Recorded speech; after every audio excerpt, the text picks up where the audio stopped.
إن الحمد لله نحمده ونستعينه ونستغفره ونؤمن به ونتوكل عليه ونعوذ بالله من شرور أنفسنا ومن سيئات أعمالنا من يهده الله فلا مضل له ومن يضلل فلا هادي له وأشهد أن لا إله إلا الله وحده لا شريك له وأشهد أن محمدا عبده ورسوله أما بعد فإن أصدق الحديث كتاب الله وخير الحديث حديث محمد صلى الله عليه وسلم وشر الأمور محدثاتها وكل محدثة بدعة وكل بدعة ضلالة وكل ضلالة في النار. أعوذ بالله السميع العليم من الشيطان الرجيم. بسم الله الرحمن الرحيم. والسابقون الأولون من المهاجرين والأنصار والذين اتبعوهم بإحسان رضي الله عنهم ورضوا عنه وأعد لهم جنات تجري تحت الأنهار خالدين فيها أبدا ذلك الفوز العظيم.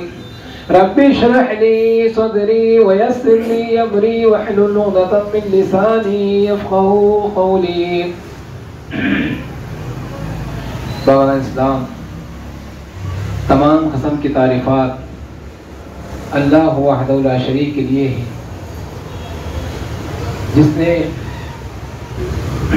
ساری کائنات کو لفظ کل کے ذریعے پیدا فرمایا،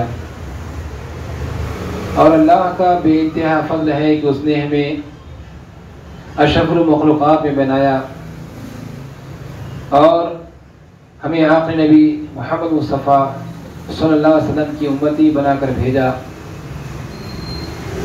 اور جتنے بھی انبیاء کرام دنیا میں مبعوث فرمائے ان تمام انبیاء کرام پر درود و سلام ہو، خصوصاً ہمارے اور آپ کے آخری نبی حضرت محمد مصطفیٰ صلی اللہ علیہ وسلم پر، وہ ذات مبارکہ مطہرہ رب العالمین جنہیں رحمت کائنات بنا کر مبعوث فرمائے، اور اللہ کے نبی امانت اور دیانت داری کو عوام الناس کے سامنے رکھا، کوئی بھی چیز مخفی نہیں رکھی، عوام الناس کے سامنے ظاہر کیا، اور جس کے متعلق اللہ تعالیٰ نے کہا الیوم اکملت لکم دینکم واتممت علیکم نعمتی ورضیت لکم الاسلام دینا۔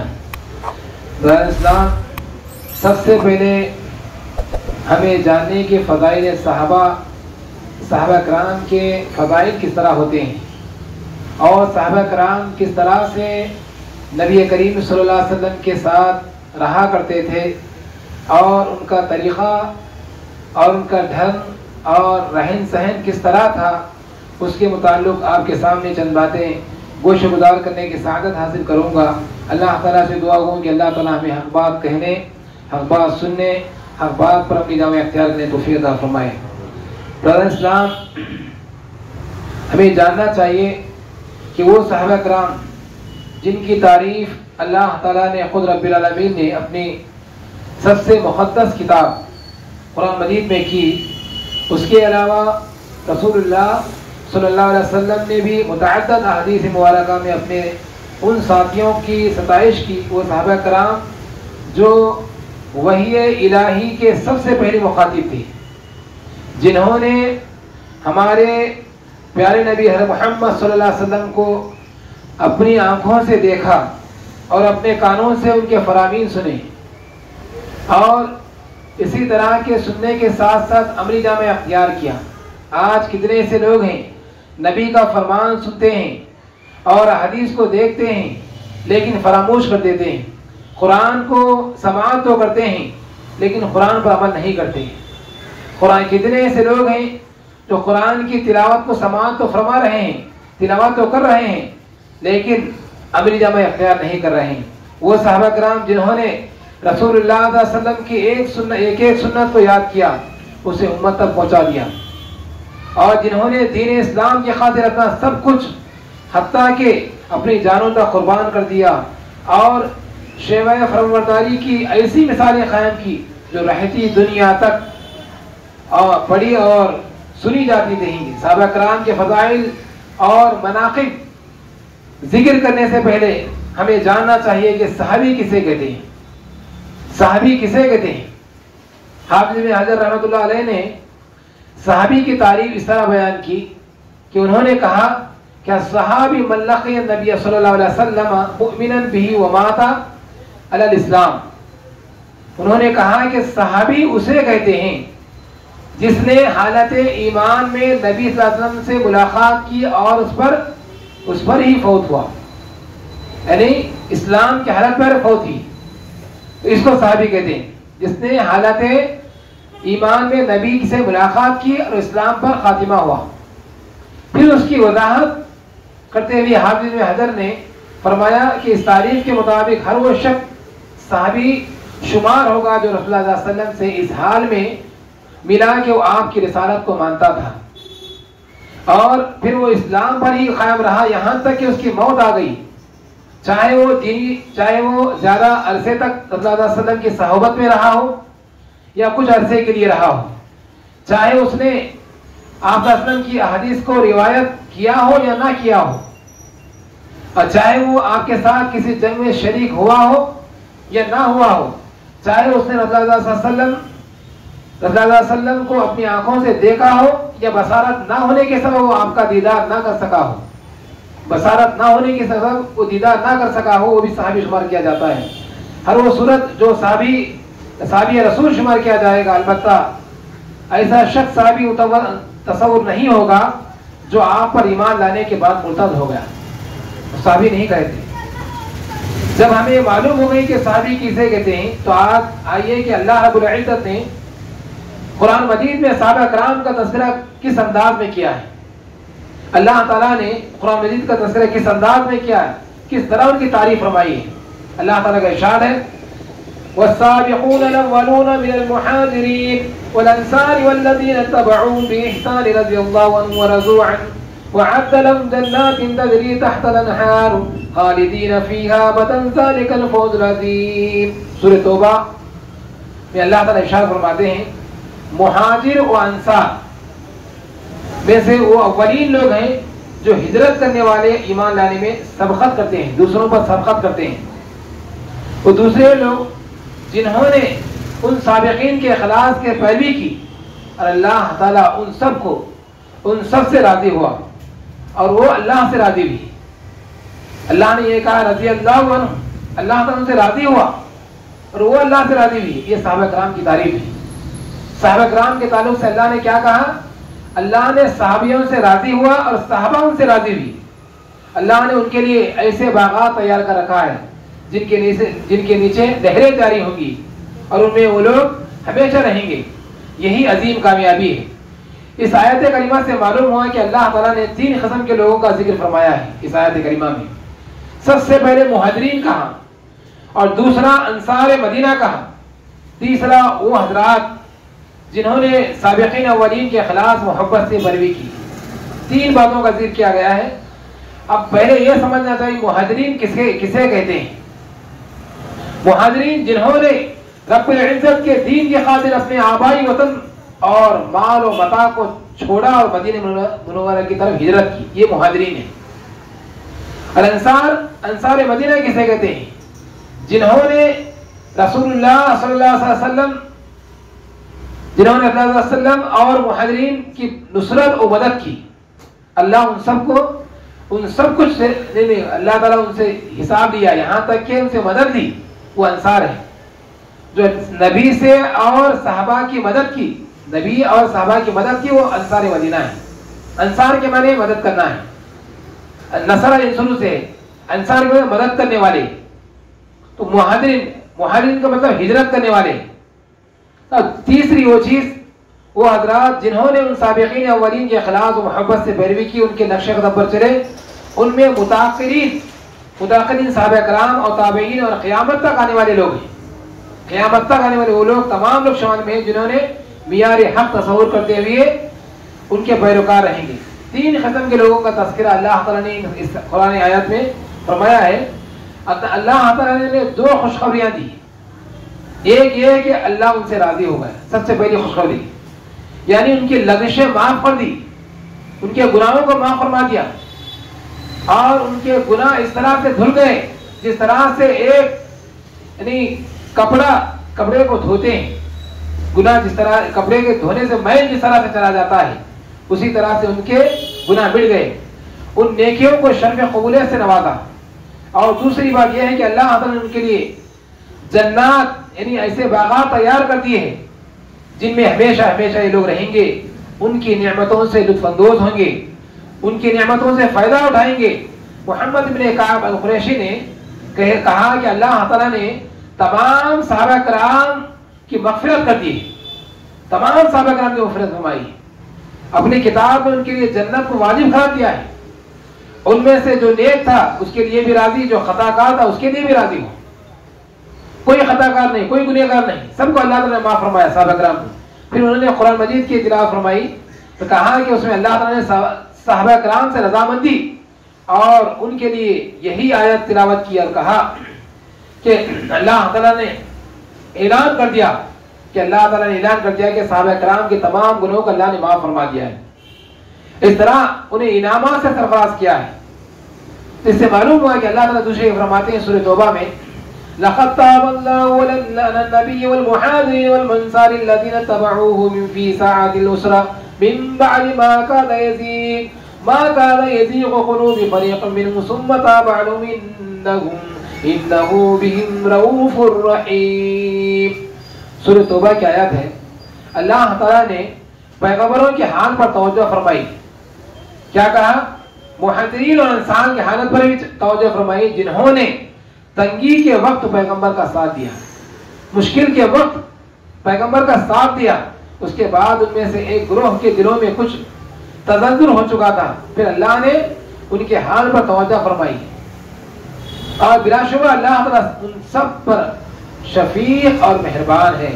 اس آیت میں اللہ تعالیٰ نے خاص طور پر ان مہاجرین انصار کی تعریف فرمائی جنہوں نے تنگی کے وقت پیغمبر کا ساتھ دیا۔ تنگی کے وقت سے مراد کیا ہے؟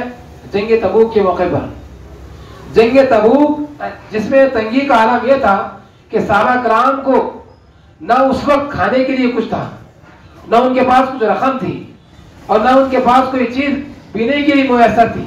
ایسی حالت میں شدید گرمی کا موسم تھا اور سوار زیادہ تھے، سواریاں کم تھی، سوار زیادہ تھے، سواریاں کم تھی، لیکن اس قدر تنگی کے عالم میں بھی صحابہ کرام نے رسول اللہ صلی اللہ علیہ وسلم کا ساتھ نہ چھوڑا، ہر قسم کی تنگی کی حالت کو برداشت کیا۔ حضرت عمر فاروق رضی اللہ عنہ سے تنگی کے وقت کے بارے میں پوچھا گیا تو انہوں نے کہا ہم شدید گرمی کے موسم میں نکلے اور راستے میں ہم ایک جگہ پر رکے جہاں ہمیں شدید پیاس ہو رہی تھی، پیاس محسوس ہو رہی تھی، حتیٰ کہ ہمیں ایسے لگا کہ ہماری گردنیں شدت پیاس کی وجہ سے الگ ہو جائیں گی۔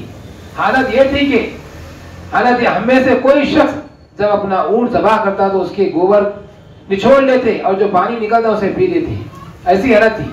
جب حالت اس قدر سنگین ہو گئی کہ حضرت ابوبکر صدیق نے رسول اللہ صلی اللہ علیہ وسلم کو گزارش کی کہ اللہ کے رسول اللہ تعالیٰ سے آپ دعا کیجیے، ہمارے لیے دعا کیجیے کہ چنانچہ آپ نے اپنا ہاتھ اٹھایا اور ابھی آپ کے ہاتھ واپس نہیں لوٹے، ہم پر بادل چھا گئے، بارش ہونے لگی، تمام صحابہ کرام نے اپنے برتن بھر لیے۔ جب ہم وہاں سے روانہ ہوئے تو ہمیں معلوم ہوا کہ بارش تو صرف اسی جگہ پر تھی جہاں پر ہم دعا کیے تھے۔ حضرت قتادہ رضی اللہ عنہ فرماتے ہیں کہ جنگ تبوک کے سفر میں کھانے پینے کی اس قدر کمی تھی کہ ایک کھجور کے 2 حصے کرتے تھے، ایک کھجور کے 2 حصے کر کے 2 صحابہ کرام آپس میں بانٹ لیتے تھے۔ شدت پیاس کو بجھا لینے کے لیے کئی صحابہ کرام ایک ہی کھجور کو باری باری سے چوستے تھے، جبکہ حضرت ابو ہریرہ رضی اللہ عنہ، حضرت بریدہ، ابو سعید روایت فرماتے ہیں کہ ہم غزوہ تبوک میں نبی کے ساتھ تھے، ہم نبی اکرم صلی اللہ علیہ وسلم کے ساتھ تھے۔ اس دوران لوگ شدت بھوک میں مبتلا ہوئے، کہنے لگے کہ اللہ کے رسول اگر آپ اجازت دیں تو ہم اپنے اونٹ ذبح کر لیں گے، اگر آپ اجازت دیں تو ہم اونٹ ذبح کر لیں گے۔ تو اللہ کے رسول اگر یہ اپنے اونٹ ذبح کیے تو سواریاں کم ہو جائیں گی، سواریاں کم ہو جائیں گی، آپ انہیں حکم دیں کہ ان کے پاس کھانے کے جو بھی میسر موجود ہو ایک جگہ اکٹھا کریں، پھر آپ اللہ تعالیٰ سے برکت کی دعائیں کریں تو آپ نے فرمایا کہ ٹھیک ہے. پھر آپ نے ایک چادر دسترخوان بچھانے کا حکم دیا. لوگوں کو ارشاد فرمایا کہ جس کے پاس جو کچھ ہے اسے لا کر چادر پر رکھ دیں. چنانچہ ایک شخص آتا اور ایک مٹھی پر مکائی لا کر رکھ دیا, اور اسی طرح سے ایک شخص آتا وہ مٹھی پر کھجوریں اس پر رکھ دیتا. پھر ایک شخص آتا پھر کھانے کے لیے سامان جمع کرتا. پھر آپ نے برکت کی دعا کی. اس کے بعد لوگوں سے کہا کہ اب تم اپنے برتنوں میں سے اسے کھانے میں سے لے لو. چنانچہ فوج کے تمام افراد نے اپنے اپنے برتن خوب بھر لیے. سب نے پیٹ بھر کر کھایا. اور نے فرمایا کہ میں گواہی دیتا ہوں کہ اللہ تعالیٰ کے سوا کوئی معبود برحق نہیں, وہ اللہ اکیلا ہے, اور میں اللہ کا رسول ہوں. جو شخص بھی ان 2 گواہیوں کے ساتھ اللہ سے ملے گا اور ان کے بارے میں کوئی شک نہیں کہ اللہ تعالیٰ ضرور جنت میں داخل کر دے. مسند احمد کی حدیث ہے.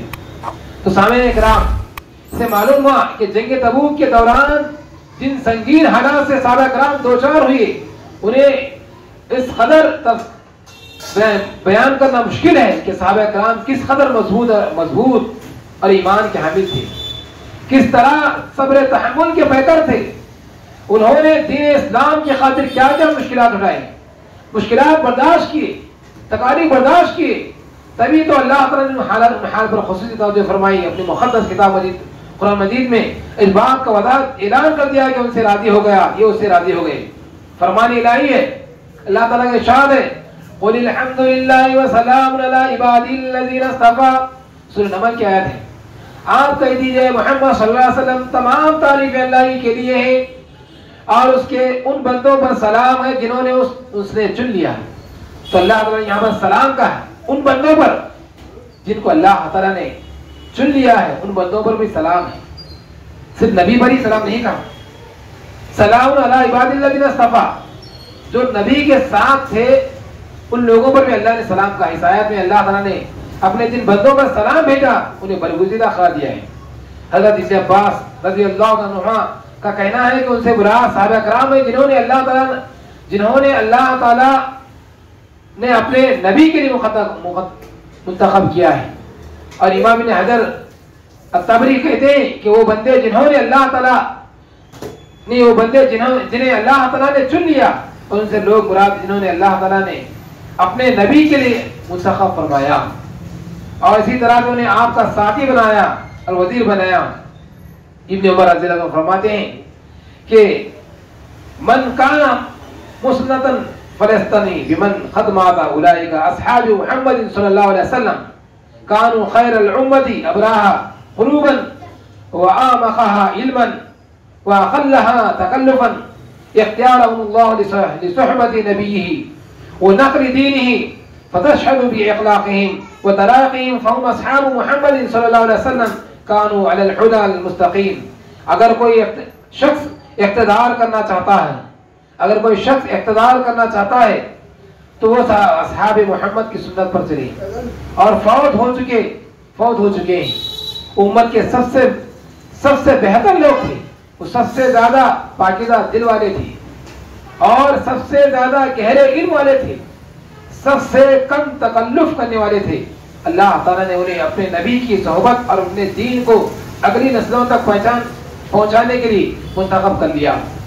لہذا تم انہیں کے اخلاق اور طور طریقے کو اپناؤ, کیونکہ وہ رسول اللہ علیہ وسلم کے ساتھی تھے, صراط مستقیم پر چلنے والے تھے. اسی طرح سے عبداللہ بن مسعود رضی اللہ عنہ فرماتے ہیں کہ اللہ تعالیٰ نے بندوں کے دلوں میں دیکھا تو ان میں محمد صلی اللہ علیہ وسلم کے دل کو سب سے بہتر پایا, سب سے بہتر. لہٰذا انہیں اپنے لیے چن لیا, انہیں منصب رسالت عطا کیا. اس کے بعد اللہ تعالیٰ نے اپنے بندوں کے دلوں میں دیکھا تو صحابہ کرام کے دلوں کو سب سے بہتر پایا, اس لیے انہیں اپنے نبی کے وزراء کا منصب عطا کر دیا. اللہ تعالیٰ کا ارشاد ہے محمد رسول اللہ والذین معه اشداء علی الکفار, محمد رسول اللہ والذین معه اشداء علی الکفار رحماء بینہم تراہم رکعا سجدا یبتغون فضلا من اللہ ورضوانا سیماہم فی وجوہہم من اثر السجود ذلک مثل فی التوراۃ ومثل فی الانجیل كذلك أخرج شطعه فأدر فاستغلظ فاستوى على سوقه يجيب الزراع ليغيظ بهم الكفار وعد اللہ الذین آمنوا وعملوا الصالحات منهم مغفرۃ واجرا عظیما۔ اللہ تعالیٰ سورہ فتح میں فرماتے ہیں محمد اللہ کے رسول ہیں، محمد رسول اللہ، محمد اللہ کے رسول ہیں، جو لوگ ان کے ساتھ ہیں وہ کافروں پر سخت اور آپس میں رحم دل ہیں، اور آپ انہیں دیکھتے ہیں کہ وہ رکوع اور سجدے کر رہے ہیں، اللہ کے فضل اور رضامندی کی جستجو میں ہیں، سجدوں کے اثر سے ان کے نشانی ان کے پیشانیوں پر ظاہر ہے، اور ان کی یہی مثال تورات میں ہے، انجیل میں ان کی مثال اس کھیتی کی طرح بیان کی گئی ہے جس نے اپنی نسل کو نکالی، پھر اسے سہارا دیا اور وہ موٹی ہو گئی، پھر اپنے تنے پر سیدھی کھڑی ہو گئی، اور وہ کھیت اب کاشتکاروں کو خوش کر رہا ہے۔ اللہ نے ایسا لباس بنا دیا کہ ان کی وجہ سے کافروں کی جڑیں اڑ گئی، اور ان میں سے جو ایمان لائے انہوں نے عمل صالح کیا، اللہ تعالیٰ نے ان کی مغفرت اور اجر عظیم کا وعدہ فرمایا۔ اس آیت میں اللہ تعالیٰ نے صحابہ کرام کے کئی اوصاف بیان کیے ہیں۔ سب سے پہلے دیکھیے وہ کافروں پر سخت ہے، دوسرا وہ آپس میں رحم دل ہے، تیسرا اللہ تعالیٰ کے فضل اور اس کی رضامندی کے طلبگار ہیں، اور چوتھا رکوع و سجود کی حالت میں وہ لوگ رکوع میں ہیں، سجدے کی حالت میں رہیں ایمان والے، پانچواں سجدوں کی وجہ سے ان کے پیشانیوں پر ایک نشانی ظاہر ہے، اور چھٹواں صحابہ کرام کو یہ شرف بھی حاصل ہے کہ ان کے شرف و فضل کے تذکرے پہلے آسمانی کتابوں میں موجود ہیں، یہی نہیں بلکہ تورات اور انجیل میں موصول ہے۔ ساتواں ان کی مثال اس کھیتی کی طرح ہے جو پہلے کمزور اور پھر آہستہ آہستہ قوی ہوتی جاتی ہے، اسی طرح سے صحابہ کرام پہلے کمزور تھے پھر طاقتور ہو گئے، اور ان کا اثر رسوخ بڑھتا چلا گیا، جس سے کافروں پر روب دبدبا دیا گیا، وہ غیب و غضب میں مبتلا ہو گئی۔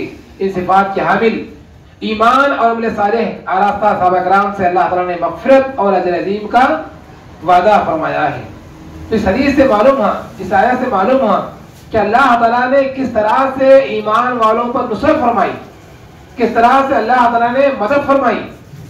حافظ کثیر نے اس آیت کی تفسیر میں ایسے کئی آثار نقل فرماتے ہیں جن سے معلوم ہوا کہ اگر انسان نمازی ہو، خصوصاً تہجد پڑھنے والا ہو، تو اس کی وجہ سے اس کے چہرے پر نور آ جاتا ہے، اگر اس کا باطن پاک ہو تو اللہ تعالیٰ اس کی ظاہری حالت کو خوبصورت بنا دیتا ہے، جس سے وہ لوگوں پر محبوب ہوتا ہے۔ اس کے بعد حافظ کثیر نے کہا کہ صحابہ کرام کی نیتیں خالص تھیں، ان کے اعمال اچھے تھے، اس لیے جو بھی انہیں دیکھتا تھا ان کی شخصیت اور سیرت سے ضرور متاثر ہوتا تھا۔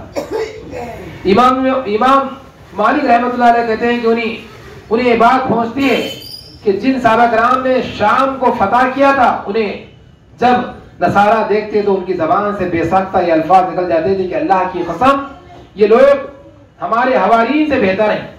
وہ اپنی اس حالت میں، اس بات میں یقیناً سچے تھے کہ ان کے اس امت کی عظمت تو پہلی کتابوں میں بیان کی گئی، اس امت کے سب سے افضل لوگ صحابہ کرام ہی ہیں۔ برادر اسلام، صحابہ کرام کی فضیلت میں ہم نے صرف چار قرآنی آیت اور اس کی مختصر تفسیر بیان کی ہے، اور اسے قرآن مجید کے اوصاف اور فضائل کے حسین تذکرے، خوبصورت تذکرے قرآن مجید میں اللہ تعالیٰ نے کئی جگہ ارشاد فرمائے ہیں۔ حضرت ابو موسیٰ روایت فرماتے ہیں کہ رسول اللہ صلی اللہ علیہ وسلم نے فرمایا النجوم امانۃ للسماء فاذا ذهبت النجوم اتى السماء بما توعد وانا عمة لاصحابه فاذا ذهبت اتى صحابي ما يوعدون واصحابي امانة لامتي فاذا ذهب اصحابي اتى امتي ما يوعدون۔ مسلم شریف حدیث ہے، ستارے آسمان کے لیے امان ہیں، محفوظ ہیں، لہذا جب ستارے جھٹ جائیں گے تو آسمان بھی نہیں رہے گا، اور جیسا کہ اس سے وعدہ کیا گیا ہے کہ میں اپنے صحابہ کے لیے امان ہوں، لہذا جب میں فوت ہو جاؤں گا تو میرے صحابہ پر وہ وقت آ جائے گا جس کا ان سے وعدہ کیا گیا ہے، اور میرے بعد میرے صحابہ اور میری امت کے لیے امان ہیں، لہذا جب میرے صحابہ ختم ہو جائیں گے تو میری امت پر وہ چیز نازل ہو جائے گی جس کا اس سے وعدہ کیا گیا ہے۔ امام نووی فرماتے ہیں کہ حدیث کی شرح میں لکھتے ہیں کہ جب تک ستارے باقی ہیں آسمان بھی باقی ہے، جب قیامت کے دن ستارے بے نور ہو جائیں گے تو آسمان پھٹ جائے گا، اور آسمان پھٹ جائے گا اور نبی کی بقا آپ کے صحابہ کے لیے امان تھی. جو ہی آپ نے انتقال فرمایا تو صحابہ کرام پر آزمائشیں ٹوٹ پڑی. جب اللہ کے نبی فوت ہو گئے تو صحابہ کرام پر آسمانیں ٹوٹ پڑی. صحابہ کرام کی بقا امت کے لیے امان تھی.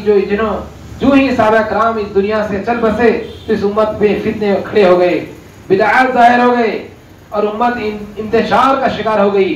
حضرت عبداللہ بن مسعود روایت فرماتے ہیں کہ رسول اللہ صلی اللہ علیہ وسلم سے سوال کیا گیا کہ کون سے لوگ ہیں جو سب سے بہتر ہیں, کون سے لوگ ہیں جو سب سے بہتر ہیں. آپ نے فرمایا قرنی ثم الذین یلونہ ثم الذین یلونہ, میری صدی کے لوگ سب سے بہتر ہیں, پھر وہ جو ان کے بعد آئیں گے, پھر وہ جو ان کے بعد آئیں گے. بخاری شریف کی حدیث ہے. حضرت ابو سعید خدری فرماتے ہیں کہ رسول اللہ نے فرمایا کہ لا تسبوا اصحابی لا تسبوا اصحابی فوالذی نفسی بیدی لو ان احدکم انفق مثل احد ذهبا ما بلغ مد احدهم ولا نصیفہ. بخاری مسلم شریف کی حدیث ہے, میرے ساتھیوں کو گالی مت دینا, میرے ساتھیوں کو گالی مت دینا اس ذات کی قسم جس کے ہاتھ میں میری جان ہے. اگر تم میں سے کوئی شخص احد پہاڑ کے برابر سونا خرچ کرے, احد پہاڑ کے برابر سونا خرچ کرے تو وہ نہ ان کے ایک مد کے برابر ہو سکتا ہے نہ آدھے مد کے برابر. اس سے مراد یہ ہے کہ کسی ایک صحابی نے اپنی تنگدستی کے باوجود جو تھوڑا بہت اللہ کی راہ میں خرچ کیا تو اللہ کے ہاں زیادہ پاکیزہ ہے اور زیادہ اجر ثواب کے لائق ہے یہ نسبت زرے کثیر کی جو ان کے بعد آنے والی کسی شخص سے خرچ کیا ہو. اسی طرح سے ابو عبد الرحمن الجوہنی کہتے ہیں کہ ہم اللہ علیہ وسلم کی مجلس میں بیٹھے ہوئے تھے, اچانک دو سوار رونما ہوئی ہے, دو سواری آ گئی. وہ دونوں آئے تو رضا وسلم کے قریب بڑھ گئے اور ان میں سے ایک شخص نے بیعت کے لیے ہاتھ آگے بڑھایا, بیعت کرنے کے لیے. رضا وسلم سے پوچھنے لگا کہ اللہ کے رسول آپ کا اس شخص کے بارے میں کیا خیال ہے جس نے آپ کو دیکھا, آپ پر ایمان لایا, آپ کی پیروی کی اور تصدیق کی, پیروی کی اور تصدیق بھی کی, تو اسے کیا ملے گا؟ تو آپ نے فرمایا اس کے لیے توبہ ملے گا. توبہ جنت کا ایک درخت کا نام ہے. توبہ جنت میں ایک درخت کا نام کو توبہ کہتے ہیں. توبہ وہ بایا, پھر اس نے بیعت کی اور پیچھے ہٹ گیا. اس کے بعد دوسرا شخص آگے بڑھا, اس نے بھی بیعت کی, بیعت کرتے ہوئے وہی سوال کیا اور جو پہلے شخص نے کیا تھا, تو اسے آپ نے فرمایا کہ اس کے لیے توبہ ہے, پھر اس کے لیے توبہ ہے. صحابہ کرام کی فضیلت میں بہت سے حدیث ہیں, کچھ حدیث میں موجود ہیں, بلکہ شیخ الاسلام ابن تیمیہ بیان فرماتے ہیں کہ صحابہ کرام کے فضائل و مناقب ان کی تعریف میں اسی طرح سے ان کی صدی کی دوسری صدیوں پر فضیلت کے بارے میں حدیث مشہور ہیں, بلکہ متواتر ہیں, متواتر درجے کی ہیں. لہٰذا ان کی عیب گیری کرنا دراصل قرآن اور سنت میں عیب جوئی کرنا ہے. یہ وہ فضائل ہیں تھے جو عموماً تمام صحابہ کرام کے لیے ہے. بعض فضائل خصوصاً بعض صحابہ کرام کے بارے میں ہیں, تو ان میں سے یہی ہے کہ انصار مدینہ کے بارے میں کسی کی. انصار مدینہ کسے کہتے ہیں؟ انصار مدینہ طیبہ کا تذکرہ کرتے ہوئے اللہ رب العزت نے کیا فرمایا؟ انصار مدینہ کے تعلق سے کیا فرمایا؟ والذین تبعوا الدار والایمان من قبلهم يحبون من حاضر إليهم ولا يجدون في صدورهم حاجة مما أوتوا ويؤثرون على أنفسهم ولو كان بهم خصاصة ومن يوق شح نفسه فأولئك هم المفلحون. اللہ تعالیٰ کے ارشاد ہے, سورہ حشر کے آیات ہے, جس میں اللہ تعالیٰ بیان فرمایا ان لوگوں کے لیے جو مہاجرین مکہ آنے سے پہلے یہاں مدینے میں مقیم تھے, پھر ایمان لا چکے, وہ ہجرت کر کے آنے والوں سے محبت کرتے ہیں, جو کچھ انہیں دیا گیا ہے اپنے دلوں میں اس کی کوئی کیفیت باقی نہیں رہی. وہ مہاجرین کو اپنی ذات پر ترجیح دیتے ہیں, چاہے وہ کتنا ہی انفاقہ ہو. جو لوگ اپنے نفس کی تنگی اور بخل سے بچا لیں گے وہی کامیاب ہو جائیں گے, جو کنجوس نہیں کریں گے وہی کامیاب ہوں گی. اس آیت کریمہ سے معلوم یہ ہوا کہ اللہ تعالیٰ نے انصار مدینہ, جو مدینے کے انصار تھے, بعض صفات حمیدہ ذکر کرتے ہوئے بیان فرمایا ہے کہ ان کے حق میں گواہی دی کہ وہ مہاجرین مکہ کے آنے سے پہلے ہی ان ایمان لا چکے تھے. جو مہاجرین مکہ جو مکے میں آئے ہجرت کرنے والے, ان سے پہلے ہی جو مدینے والے ایمان لائے تھے, انصار مدینہ کہا جاتا ہے. ان میں جذبہ ایثار اور قربانی اس قدر پایا جاتا ہے کہ ہجرت کر کے مدینہ طیبہ آنے والے صحابہ کرام سے دلی محبت کرتے تھے, دلی محبت تھی ان سے. اور یہاں تک کہ طلع البدر علینا من ثنیۃ الوداع وجب الشکر لما دعا للہ داعی. جب اللہ کے نبی ہجرت کر کے مطلب مکہ سے ہجرت کرتے ہوئے مدینہ آ رہے تھے، معصوم چھوٹے چھوٹے بچے ان کے اشعار گا رہے تھے. طلع البدر علینا من ثنیۃ الوداع، تو 14ویں رات کا چاند کی طرح طلوع ہوتا ہے جو اللہ کے نبی سے مراد دیتے ہوئے کہتے ہیں. چھوٹے چھوٹے معصوم بچے ان کا سلام کیا کرتے تھے نبی سے. تو صحابہ کرام کی کس طرح محبت تھی، دیکھیے غور کیجیے انصار مدینہ سے.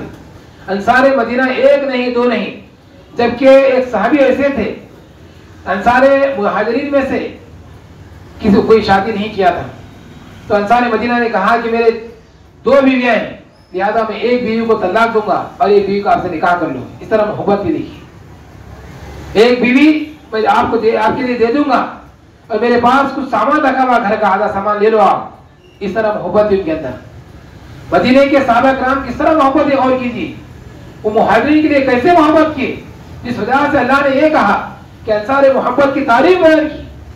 وہ انصار محبت جو مہاجرین کی کس طرح سے محبت کی، لوگ ہجرت کر کے جو مکہ سے مدینہ آئے ان کی کس طرح سے خیر و عافیت کی. اور یہاں تک کہ سب سے پہلے اللہ کے نبی نے وہاں پر مسجد تعمیر کی اور جگہ خالی تھی، بہت وسیع جگہ تھی. صحابہ کرام انصار مدینہ سے پوچھا کہ جگہ کس کی ہے. پھر اس کے بعد اللہ کے نبی سے کہا گیا کہ یہ سہل اور سہیل 2 یتیم بچوں کی ہے. پھر 2 یتیم بچوں کو بلایا گیا اور کہا گیا کہ زمین اللہ کے گھر کے لیے مطلب لی جا رہی ہے، لہذا آپ کی اس کی قیمت دی جائے گی. تو سہل اور سہیل 2 یتیم بچے تھے. انہوں نے کہا کہ اللہ کے نبی جب اللہ کا گھر تعمیر کرنے کے لیے مسجد بنائی جا رہی ہے تو لہذا ہم لوگ کیا ہے وقف کر دیں گے. اس کے بعد اللہ کے نبی نے کیا کہا، اللہ کے نبی نے سہل سہیل سے کہا کہ اللہ کے نبی کسی یتیم کا مال ہڑپ کرنے نہیں آئے، کسی کا مال لینے کے لیے نہیں آئے. اللہ کے نبی کو معلوم ہے، جبکہ اللہ نے خود کہا فَأَمَّا الْيَتِيمَ فَلَا تَقْهَرْ وَأَمَّا السَّائِلَ فَلَا تَنْهَرْ. جب آپ کے پاس کوئی یتیم آئے تو جھڑکی مت دو.